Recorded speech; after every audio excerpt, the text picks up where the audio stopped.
the Jordan Peterson Genesis series had a big impact on me, and I noticed that I can sort of there's a couple things I noticed, but you can sort of see it in other people in a weird way when like that when they've gone through that series and they understand it, like we were saying, a lot of times it like infects your vocabulary a little bit.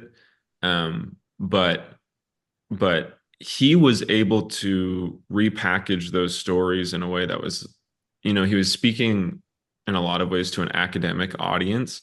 And so maybe those of us who kind of came from a religious background and that deteriorated a little bit as we got older. I should say because I don't know that this is exactly the case for you guys, but I know for me, um, going through that series made the stories a bit more concrete, and then it provided a more specific path on how to apply those things to my life. And so I know like the Abrahamic stories and then the story of Jacob. My full name is Jacob. And that, I went and was like in a darker time of life, I'd say during that time. And I went and read Genesis like in a peculiar state of mind. And those things, um, they had a big impact on how I was living my life. And so first I'd want to ask you guys, when you went through that series, what do you think it was that was going on there that had such a big impact on you? Just that question to start. I'll start with you, Em. Mm. I think I listened to that series. I mean, it was on repeat on my phone and my computer for a few years, which is excessive, I think, probably, but I tend to get excessive when I really, really want to understand something. So I'd be at work listening to the series. I'd go home, I'd be listening to it on the weekend, like working on drawings and things. So it was it's weird to think now. I don't know how ingrained it's become because I kind of had it there for like so heavily for a while. But um yeah, coming from a kind of like a religious background, but it was breaking apart and it didn't apply to my life at all. I could not figure out how this actually was practical or pragmatic in any way. I couldn't live it out. Unless I was just going to use kind of empty phrases on people or something like that. And I really didn't like that. Um, Hmm. so bringing it into your experience was such a big deal, and I haven't encountered that with regular church folks. I guess not that I've been through all the church folks that there are, but it doesn't seem emphasized. So bringing it into the psychological and and your everyday life in this way that's just deeper. It is at a deeper level than kind of just thinking about Bible verses or something like that. Um, And he really put out like this call, I think especially that hit certain people who are going through kind of a dark time maybe, or who are transitioning from young, like teenager to adult, kind of, that bumpy little phase right there where you're not really sure what's going on. And he like very fatherly way told you what you should do. And I wasn't hearing that from anywhere else either, so that was a big deal, and it sounded like something you would actually want to do. It wasn't just kind of, I don't know, he's so dramatic, he's so emotional. It hit every level. So I don't know, um, at least the first few bullet points about why that was important, I think, Hmm. kind of oriented me in the right direction, I think, to help get out of some of those problems that I wasn't finding a solution for anywhere else, sadly. It Hmm. it really, really helped. Um, Probably like the biggest thing, actually, was that series. So that Yeah, was a it's great thing for me. interesting. It's so, the fact that that he did the series on Genesis, not it wasn't the Gospels, it wasn't, a number of other things that you could do a biblical lecture series on. And Genesis is so foundational in that way. And so I think when we've like abandoned, like speaking broadly in a society sense, when we've abandoned like what's at the base, what's at the core, then when you hear those things, it's like you were saying it was about orienting yourself properly, and even just have somebody that's saying like you need to orient yourself. It's like what are you aiming at? There's the I often think of there's this great line from Avatar: The Last Airbender, which there I might have a question for you, Lucas, about this later too, but there's it's the Uncle Iroh, he's talking to Zuko, and there he gives this great speech, and at the end of it he's like, who are you and what do you want? It's time for you to look inward and begin asking yourself the big question: who are you? And what do you want?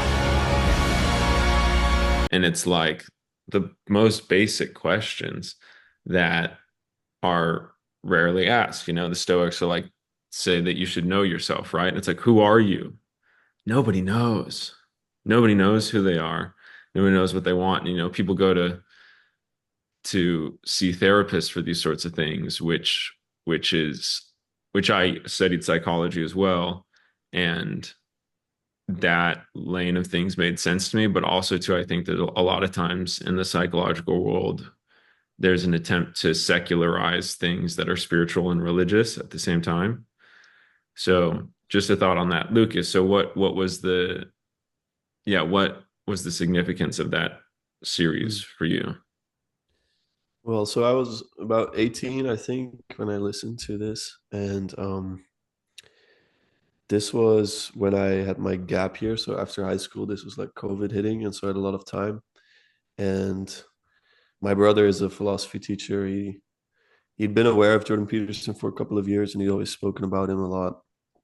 Um, he always told me I should listen to his stuff and to the biblical lectures and like Java Veki as well, who I'm sure we'll talk about later. But yeah, this came at a time of my life where I was really searching for who I was. Back to the question, yeah. Um, I wasn't sure what I was supposed to do in life, but this was when I started to meditate and when I started to become a bit more open to my religious upbringing because I'd kind of abandoned it as a teenager. Um, because yeah, similarly to what Emilee said, I think I couldn't see how it was even relevant to me, to be honest. And then um, I started listening to this guy lecturing about just a couple of lines in Genesis, and it's like, whoa, there is so much more in that than I could have ever imagined. And I used to have to read the Bible every day. Um, like after dinner, we would read it, and I would always just not pay attention. And I was like, wow. Um, and then a lot was just the points he was making in between. I mean, the first episode, I don't think he even gets to one of the lines from the Bible, but he just starts to speak about the Bible itself and the structure. I recently re-listened to the first episode actually after I spoke to Emilee because I was like curious to how I would respond to it now. Hmm. He made my lived reality so much more meaningful than I thought it was, and that's not like he created that or like it's his doing that now all of a sudden my life is meaningful. I think the meaning was there. I think the importance was there, but he just made me aware of it. He made me aware of the gravity of my life, let's say. Um, and like after listening to that, I could never be cynical about life anymore because I realized that I have a massive responsibility, an opportunity to do good. And then he also just he bridges the gap between the academic slash intellectual and the religious in a way that it re-enchants it or it makes it accessible for us, but then also mystical in a way. Like some of the things he would speak about relating to consciousness, for example, like we don't understand this, we don't understand that, and this and this and this you take for granted, and all these presuppositions that you think are normal and part of your reality are actually so dependent on well partially the Bible, but yeah, this whole heritage that a lot of us are now cynical about in the West. So yeah, he just made me aware of the larger cultural, societal thing, and then the more individual, practical responsibility thing. And then after listening to that, I was also like, I want to get married, like that was the series for me that made me want to do that. That Hmm. was my turning point, let's say. Yeah. Yeah, that's Yeah. that's I think mainly. Yeah, the marriage side of things, I think when you're wrestling with these ideas, it just matures you, and then you realize like there's,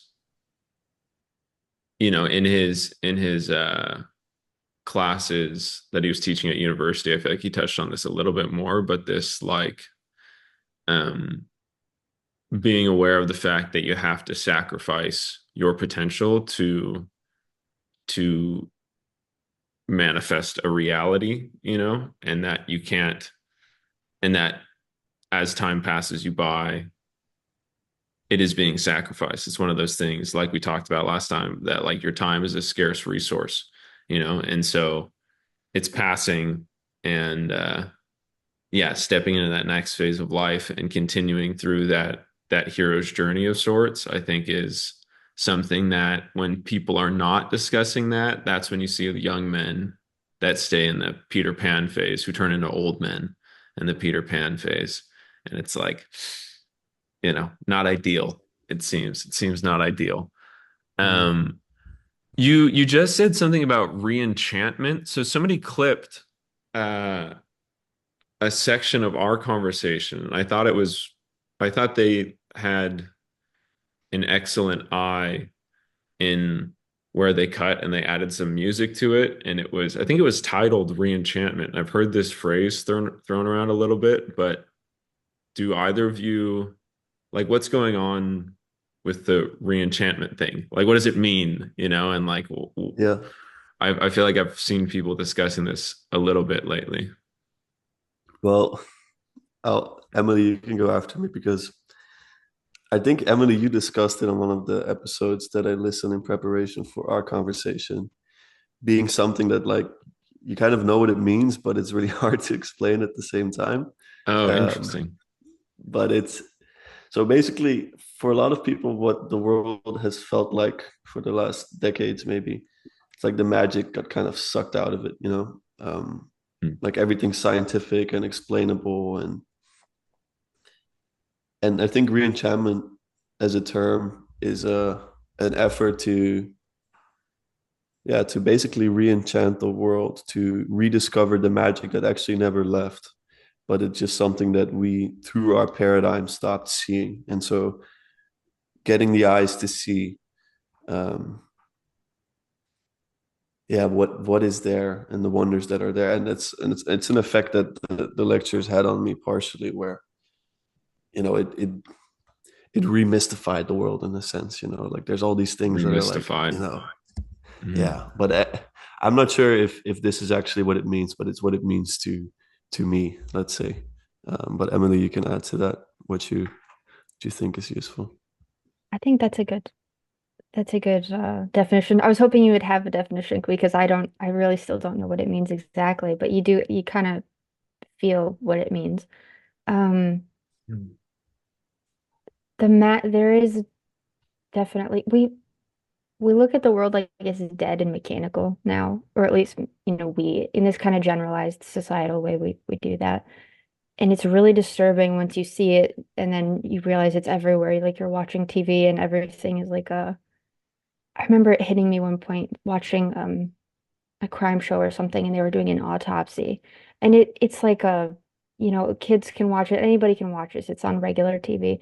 And I was suddenly horrified that they were showing somebody's body being taken apart in this really casual way because it's really just a machine that you go and look, see which parts are broken and diagnose it like a car or something. And I think there usually was a huge taboo around what is it? You know what I mean. You're not supposed to mess with dead bodies and the dead, and you're Yeah. supposed to show a lot of respect and things like that. But that's how we interact with the world now. Like it's dead.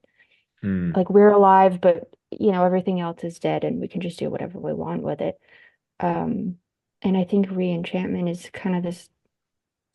rediscovering that actually everything is alive, and it there's different types of consciousness in the world that you're interacting with that you don't know about and you don't understand. They're interacting with you. You're just oblivious to it. And people used to know that, and we don't now for whatever reason. We don't have any respect for it either. Unless it's really late at night, like if you wake up at like 3 in the morning, you will feel that feeling, if you hear a Hmm. noise in the dark, but otherwise it's gone.